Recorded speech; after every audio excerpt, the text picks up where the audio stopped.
Matapos ang mga nakaraang tensyon at hiwalayang usapan, lumalabas ngayon na muling umiinit ang komunikasyon sa pagitan ni Manuel V. Pangilinan at Gabby Lopez.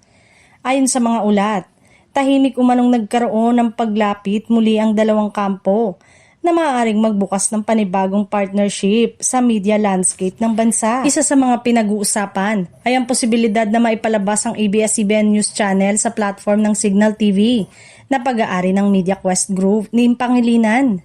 Kung matutuloy, maaaring mas lumawak pa ang reach ng ANC sa mga subscribers ng Signal sa buong bansa. Hindi lamang ito tungkol sa isang channel.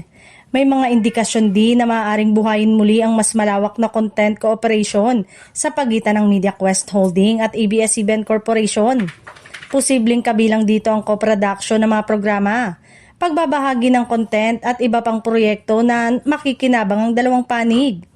Matatandaan na nagkaroon na rin ng malapit na ugnayan ng dalawang media group noong mga nakaraang taon, kabilang ang ilang content partnership.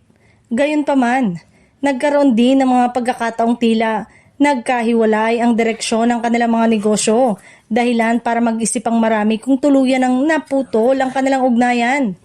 Ngunit kung totoo ang mga kasalukuyang usapan, maaaring eto na ang simula ng panibagong collaboration sa pagitan ng dalawang malalaking pangalan sa industriya. Sa panahon na patuloy na nagbabago ang media consumption ng publiko, mahalaga para sa mga network na maghanap ng bagong paraan upang mapalawak ang kanilang audience.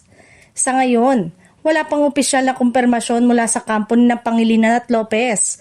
Pero kung magpapatuloy ang magandang usapan, posibleng magdulot ito ng malaking pagbabago sa media landscape ng Pilipinas at muling pagsamahin ng dalawang dating magkaribal para sa mas malawak na layunin.